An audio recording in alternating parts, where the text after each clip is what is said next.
부정행위가 당신 부부의 관계에 어떤 영향이 있는지는 모르겠다. 피고가 사과한 것 같으신가요? 판례는요, 이런 피고의 태도는 위자료를 높이는 요소라고 인정했습니다.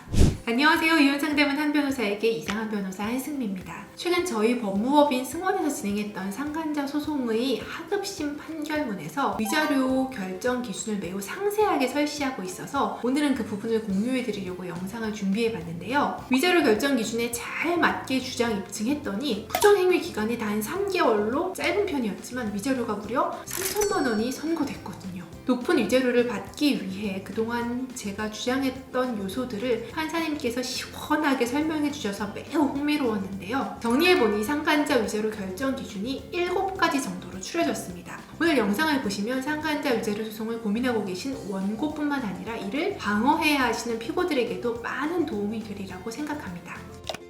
첫 번째 기준은요, 혼인 기간이 길수록 그리고 상간 원고의 연령이 높을수록 위자료는 고액입니다. 해당 판결은 제3자의 부부 공동생활 침해 및 유지 방해로 인하여 그 배우자가 입게 될 고통은 1은 혼인 기간에 비례해서, 즉 배우자와 공동으로 이룩한 부부 공동생활이 길수록 상실감 역시 정비례하여 커질 수 있기 때문에 침해를 당한 배우자의 연령과 혼인기간은 중요한 참작 사유로 고려해야 한다라고 판시했습니다. 오래 살아온 부부일수록 상대방의 외도로 인한 충격, 배신감, 신혼부부에 비해서 많이 크겠죠. 제가 다양한 연령대의 위자료 청구 소송 상담을 진행을 해보니까요, 실제로 혼인기간이 긴 분들일수록 더 많이 힘들어하시는 경향이 확실히 있더라고요.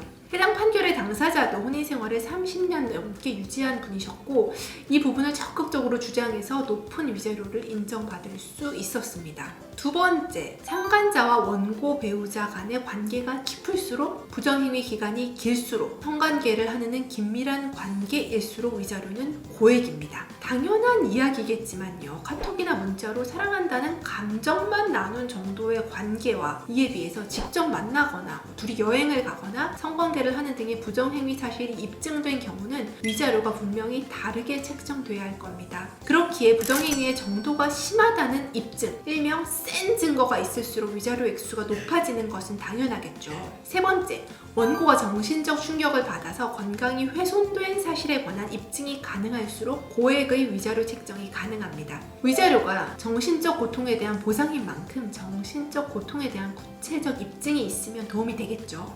예를 들면 배우자의 외도 사실을 인지한 이후에 원고 본인이 불면증을 겪으면서 수면제를 처방받은 사실이 있다면 그 진단서, 처방전, 그리고 이와 관련해서 정신과 진료 받은 사실이 있다면 관련 진료 내역 등이 제출돼야 합니다. 여기서 중요한 사실은 힘들다, 아프다 말만 해서는 안 되고요. 반드시 관련된 증거를 제출하시라는 겁니다. 네 번째는요, 부정행위 발각 이후에 피고의 뻔뻔한 태도가 입증된다면 고액의 위자료가 책정됩니다. 해당 판결에서 피고가 원고에게 사과 문자랍시고 보낸 내용에 당신 남편이 나를 예뻐해줬고 마음을 나눴다. 내 부정행위가 당신 부부의 관계에 어떤 영향이 있는지는 모르겠다. 이후의 일은 당신 부부가 알아서 해결하고 나에게 연락하지 마라는 내용이 포함되어 있었어요. 피고가 사과한 것 같으신가요? 판례는요, 이런 피고의 태도는 위자료를 높이는 요소라고 인정했습니다. 부정행위 발각 이후 피고의 태도를 입증할 수 있는 문자나 카톡 대화 내용 등은 소송에 활용할 수 있다는 점 기억하시면 좋겠습니다. 이거랑 반대로 피고들 입장에서는 원고에게 다시 상처 주는 행위는 최대한 자제하고 말을 조심할 필요가 있겠습니다. 다섯 번째로, 원고 부부가 별거나 이혼 소송에 이르는 등의 파탄에 관한 입증이 되면 증액됩니다. 상간자 소송은 부정행위로 부부 공동생활을 침해하거나 유지를 방해해서 배우자로서의 권리를 침해하는 것을 불법 행위라고 보고 손해배상을 인정하는 거니까요. 부부가 별거나 이혼 절차에 이른 사실이 있다면 위자료도 증액되는 것입니다. 대다수 부부가 일방의 외도 사실 발각 이후에 별거나 이혼에 이르게 되니 관련 증거를 모아서 제출하는 게 좋습니다. 구체적으로 알려드려 볼게요. 이혼을 하게 되는 경우 협의 이혼 서류를 접수한 자료나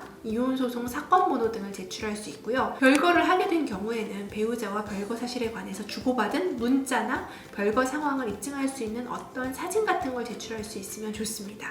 여섯 번째로요, 원고에게 미성년 자녀가 있다면 이것은 위자료의 증액 요소입니다. 잘 모르셨었던 요소죠? 이게 무슨 얘기죠? 해당 판결에서는요, 미성년 자녀가 있을 경우에는 배우자와 상간자의 부정행위로 인한 혼인관계 파탄 및 이로 인한 이혼 등 미성년 자녀와 그 양육에 미치는 영향을 고려해서 피해자인 원고가 어떻게든 가정만은 지키겠다는 일념으로 가족의 해체를 초래할 이혼에 이르지 못한 채 가족의 현 상태를 유지하려고 애쓰는 과정에서 원고가 참고 인내해야 할 정신적, 육체적 고통의 크기를 고려함이라고 판시했습니다.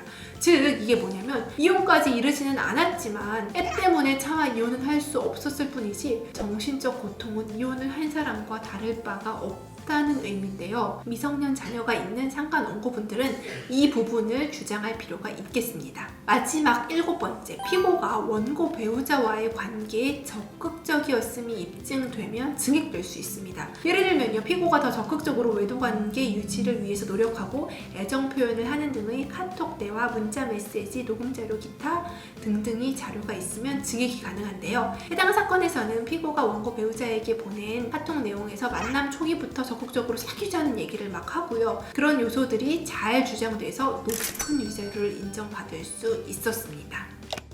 오늘은 특별히 최근 하급심 판결에서 제시해준 상간자 위자료 소송에서 위자료 책정 기준을 구체적으로 정리해서 알려드렸습니다. 많은 변호사들이 위자료는 두루뭉실하게 1, 2천 정도 선에서 정해지고요. 판사님 마음입니다 라고 하기도 하는데, 제가 오늘 말씀드린 7가지 요소가 그 판사님의 마음을 정하는 요소가 아닐까 싶습니다. 마지막으로 한 번만 더 당부드릴 것은 주장만 해서는 안 되고요. 꼭 관련 증거 자료를 제출해야 한다는 사실입니다. 끝까지 시청해주셔서 감사합니다.